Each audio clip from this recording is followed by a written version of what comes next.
Welcome to EDU World Space. So to start this question, we can find out the potential difference of two concentric spheres by using this formula. So it's V equal to Coulomb's constant times Q times 1 over the radius of the first sphere minus the radius of the second sphere. So now if you just plug in all the values that we have, we can get that the potential is equal to we are actually solving for Q here. So we need to isolate for the variable Q.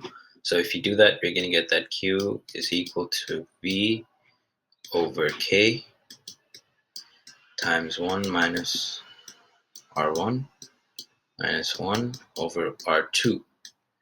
So now if you plug in all the values, that bracket is not supposed to be there. Now if you just plug in all the values, we're going to get that so 500 for the potential. This is given straight off the question. So and Coulomb's constant is just 9 times 10 to the power 9, which you already know, over 1 over the first radius, which is 1.2 centimeters. So if you convert that into standard units, we're going to get that it's 0.012. Now if we subtract the remaining radius, which is, let me just check real quick, 9.6 centimeters, so that is 0.096. If you convert that into standard units / meters.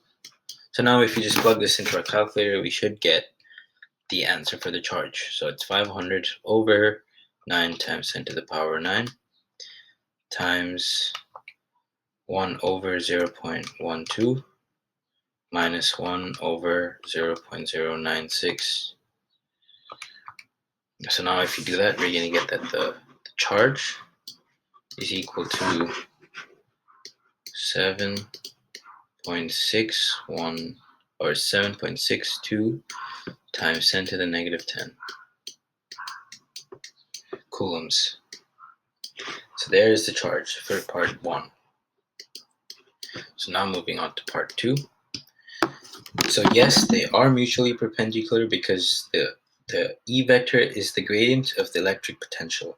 So if you compare the electric potential to the path of the equal altitude around the mountain, the E vector can be compared to the direction of the slope of the steepest descent or ascent.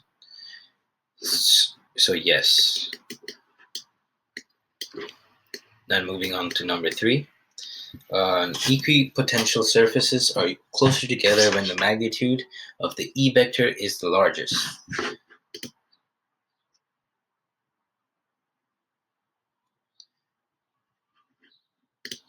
So it is largest, so it is the greatest when the two equipotential surfaces are closer together. So the closer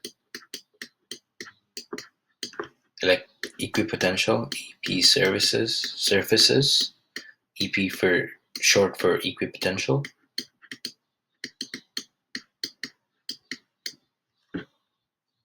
and the E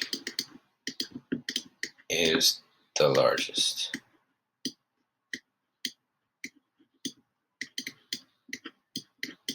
And thank you for listening, and that's all for this question.